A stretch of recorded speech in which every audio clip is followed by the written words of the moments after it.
Hi, this is Aaron and Linda with Traveling Flamingo, and we're going to go through a bunch of mistakes that we made booking Celebrity before or cruising on Celebrity cruises. We're going to give you the tips that we know, tips we've heard from friends, so you don't make them. Everything from what to wear on formal nights or what the dress code is to budget planning. We're going to give you all of that coming right up. So let's jump right into dress code. We've been having a lot of discussions around that, and it is changing on cruise lines. During the day to start, it's pretty casual, just as long as you aren't wearing your swimwear into the dining room. If you're on excursions, by the pool, going to do archery, whatever you're choosing to do, it is pretty casual, so you don't have to worry, too much about formal wear or what to wear, as long as you aren't wearing your pool stuff in the dining rooms. At night, it's a slightly different story. One of the mistakes that I made, I only brought one long pair of pants, and every night on Celebrity, you're supposed to wear long pants in the formal dining rooms and the MDRs, and I only had that one pair, so I really hoped I didn't get anything on them. I think I did succeed, though. But yes, at night, you need long pants, so slacks, and then formal nights, they just ask for like a dress shirt or a fancier shirt with those pants. So you don't need two sets, like you don't need black pants specifically. In my case, I just had the black pants, so I just wore them every day.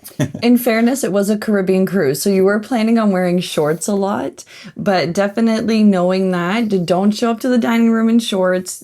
They can be sticklers. Sometimes, some cruises, they might be a little bit more casual or laid back about it, but it's just sort of annoying when you're showing up and everybody's hungry and you're in your group.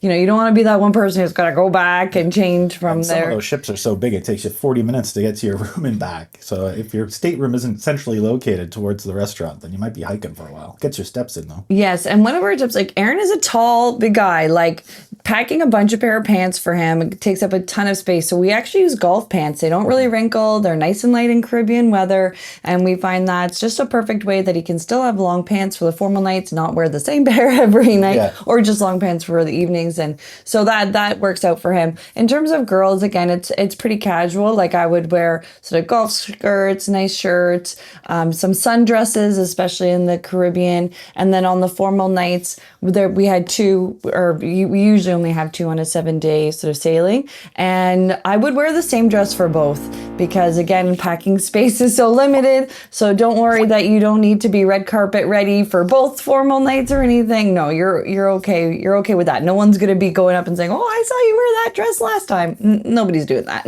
So after you click the submit payment button for your cruise, after you've booked it and paid your deposit, there is some work to do. So we're just going to go over that quickly in this section.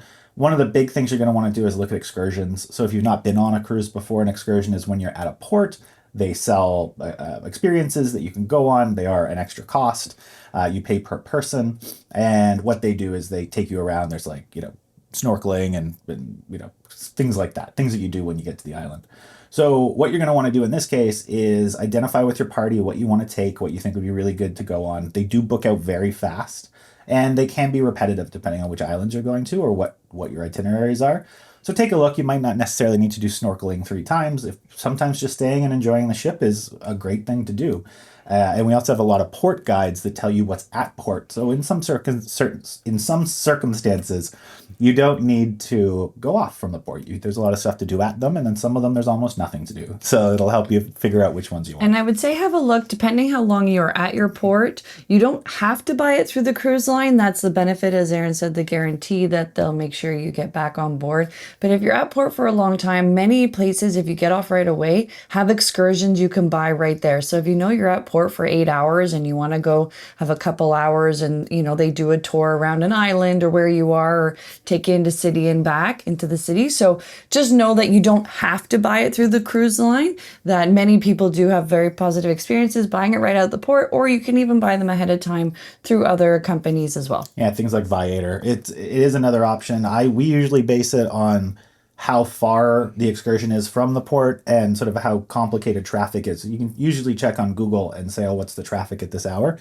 Just to see if it looks bad. Because we got stuck in Berlin once on a train and almost missed our ship. But luckily it was through Princess, so it would have been fine. That was like 3 hours on a train or something. Yes, and fortunately, I think a huge portion of the ship was also on that train as well. So they weren't leaving that many of us behind to figure out how to get us to the next port. So one of the other most important decisions to predetermine is where do you want to eat on board? There's a lot of restaurants that are an extra charge. There are, of course, included restaurants on most of these ships. And so you might want to, go to the steakhouse or go to one of these upcharged restaurants that's on the ship. So you're going to want to look at that and see what you want to book. And you can pre-book your reservations to the main dining room as well, which we did appreciate doing as we were traveling with our little one. We really didn't want late dinners, so we were able to book an early dinner time.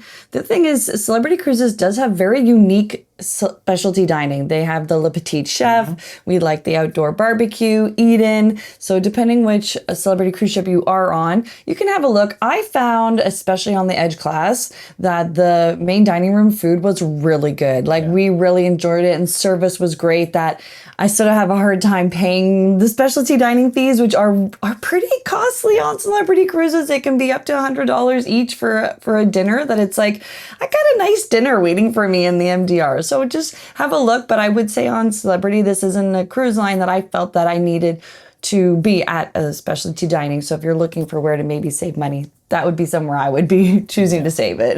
And if you're not able to get the times that you want, you may be able to get some times or move them around when you get on board. So if you can find it, book it. If you can't find anything, you can still probably get to other restaurants that you want. So you want to go on board and talk to them, and they'll usually be able to sort it out for you.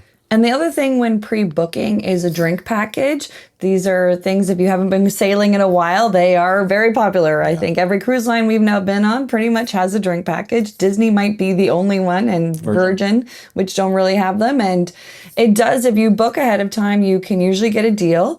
And they've got different classes and ranges. The cost of drinks are going up on board as well. So when you're calculating if it's something that works for you, for us, because we don't really drink, we find the soda package is the best option. It means we can have a pop or refreshing drink, but also if we want a pina colada by the pool, we can just buy one of those instead of paying the big charge or bigger charge to have it every day on the ship. So for us, that works, but have a look, see what works best for you. I know a lot of people like just the peace of mind of knowing this is my flat rate and I can enjoy what I want. And there are other people we've met that they don't want to be blackout drunk on the second day and not remember everything. So you just have to figure out what's going to work best for you. Very quickly, we were on an NCL cruise once, and the captain the first day in the auditorium with a lot of people that were there had said, "Oh, who's here on the free at sea at the time?" I think it was called, and like 3/4 of the audience just And Linda and I are like, "Oh, this is going to be an interesting." It was a rowdy cruise.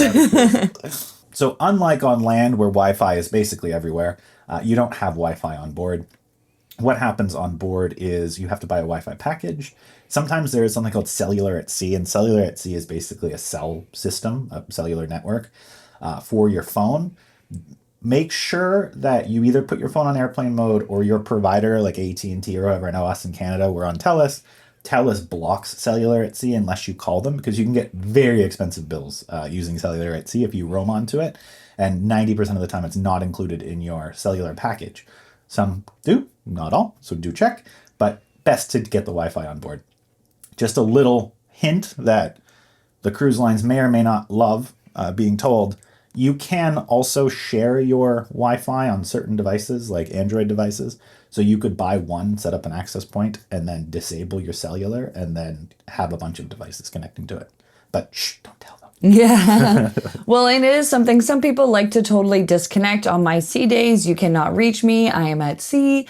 And then at port days, you can often find cafes or places that have the Wi-Fi. But this is an additional charge if you're somebody who really wants to be connected while you're away, or, this is important to you having Wi-Fi at sea, or knowing it's either a huge charge connecting at sea or get the Wi-Fi. So again, look ahead of time. They do often have deals. So something definitely to look into, which takes us into budget.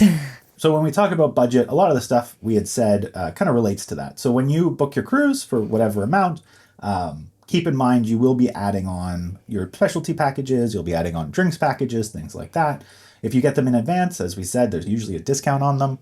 So plan that into your budget, but you can defer it if you don't want to spend up front, because usually when you add those on, you pay at that time. So if you just spent money on the cruise and then you want to do your specialty dining, you're adding in that cost that day. You pay for it now. So they'll ask for your credit card and so forth. And be aware, we have sailed and only paid the rate that we've paid. We haven't added on Wi-Fi. We haven't added on drinks package. You don't have to, but just know that initial fee, there is going to be times where you're on board, or you might be places and you're going to see or feel that, oh, I didn't buy that, or do I need this? So just know ahead of time, it's not all inclusive. There are going to be times where you will have opportunities, if you so choose, to add on things like drink packages and dining, as we said. So just keep that in mind. Some people, you don't want to be surprised when you get on board, and you don't want to feel like you've missed out on anything. Another important one is gratuities. So you usually are presented with an option to prepay your gratuities, which means you pay for it right then.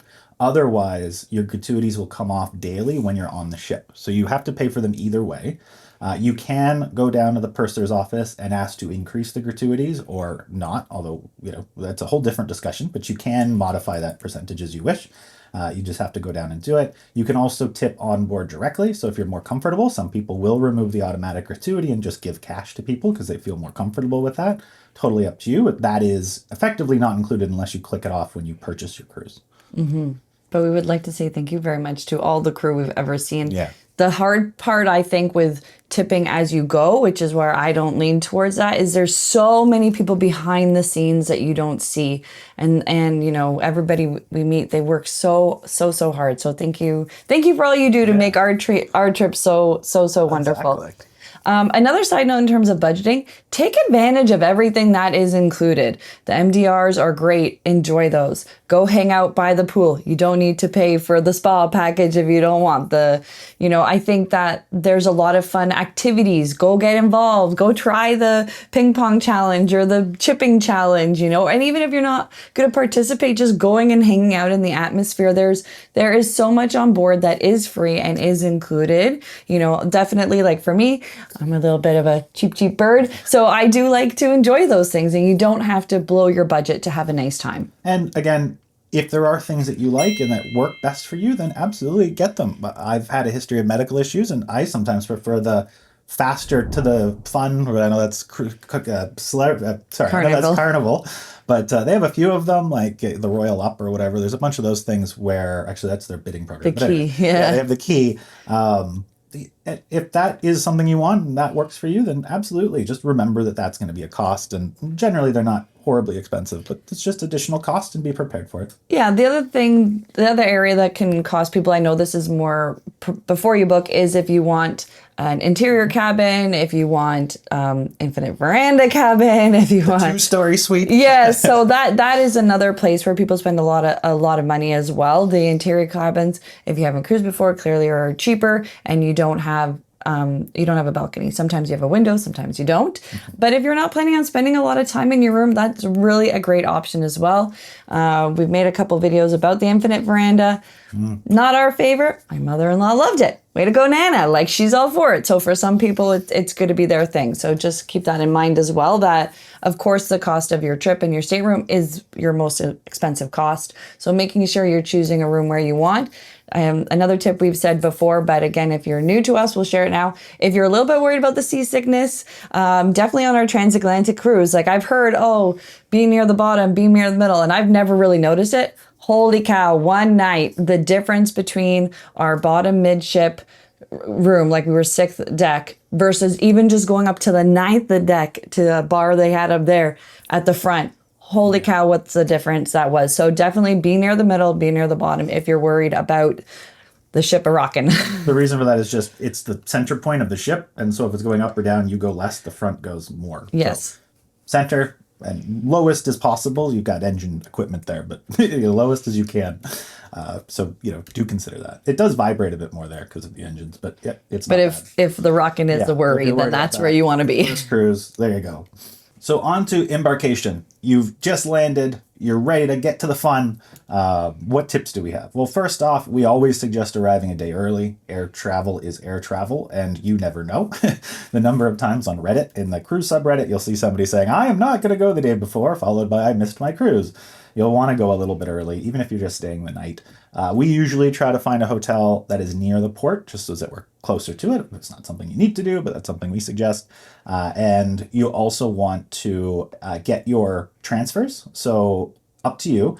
So now you're arriving to your port. You'll get a window of time to arrive at, similar with other cruise lines. They'll take your luggage when you get there, and it will magically show up to your stateroom later on that day.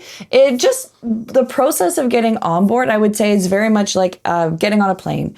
They're going to go through and process your ticket, make sure you've got all the information complete, you've done the health check, and then you go through security, just like when you would get on a plane. So that process is very, very similar. So have that in your mind. You're not going to arrive and it's this magical tunnel you walk down. No Dr. Odyssey thing. You just somehow end up on the ship. There is a process to go through to get on. You definitely get that feeling of being more relaxed once you get through all of that or on the ship. I would say too, a luggage delivery, if the ship is leaving and you do not yet have your luggage, that is okay. I would still, some people might disagree, suggest just letting your stateroom attendant know that you don't have your luggage yet, just so that they are aware. But sometimes it hasn't been delivered. It should still be on the ship. Also, air tags are useful because you can, in general, tell whether it's still sitting in Port Everglades or something while you're, in the middle of the Atlantic or the Atlantic, yeah. Also, a tip for your luggage. We were speaking to a porter. Do not put your identification in your luggage going on the ship. You want to, of course, keep your identification on you when you're away and that morning and you're thinking, I've already flown into the United States or flown into England or wherever you're flying into. I don't need my passport anymore. You do need your passport. So make sure that's on you. They can get it back. It's a real big hassle, they said. And nobody wants to start their trip with that kind of stress. So you want to make sure you have your identification on you. Also, your medication. Aaron said he's had some health stuff, so we do travel with quite a bit of medication, and we just use a wheelie bag. So make sure the easiest form for you, your identification, your medication. We always like to have some sunscreen because we never know if we're going to end up by the pool on that first day. Having your swimsuit or whatever it is, have a nice, easy to carry bag, if it's a backpack or a wheelie bag, with all of your first day needs. They also usually have pre-check-in, pre-boarding. So make sure you go through that and provide whatever identification you need, just so that it's already on file and it should speed things up. So make sure you go through that and you can just show up without having done anything, but ideally you'll show up with that. They'll ask you to print out luggage tags. It is easier if you print out the luggage tags and put them on your luggage. If you don't fret. They can just write the stateroom number, but I always feel more comfortable when they've got the barcodes and stuff that they're supposed to have. Yeah, and because again, if you're traveling from out of state or out of country, you're not going to put it on and staple it before you leave your home. But even if you've just printed it and you take it with you when you go to the cruise port, the porters, they have staplers. So it's nice and easy. They're happy to help fold it up and staple it on for you. And they do have the proper instructions on how to fold it. I always thought that was sure, but it's to make sure the paper's thick enough so it doesn't just rip, because if you just cut it out, then it could rip. They want those multiple layers of paper. So just follow the instructions for the luggage tags. There is generally no limit to the amount of luggage you want to bring on board, so you don't have to worry about it. You can print as many as you want, generally speaking. Also, just check with the cruise lines on what identification you need. There's always a question of, do I need a passport? Can I just use my driver's license? Really, the only people that will know your situation is the cruise lines. So you can check with them. Usually it says on board online what you need, and you can get whatever visas you might require depending on where you're traveling, and or just use your passport, and or maybe your driver's license is enough depending on what country you're from as well. So yeah, be aware of that. Mm-hmm.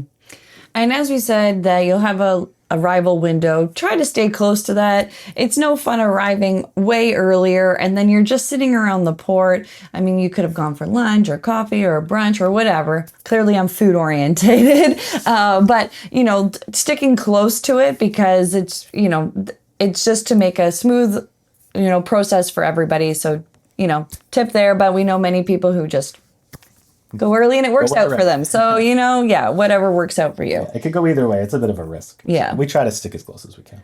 So what big celebrity cruise mistakes have you made? Let us know in the comments below.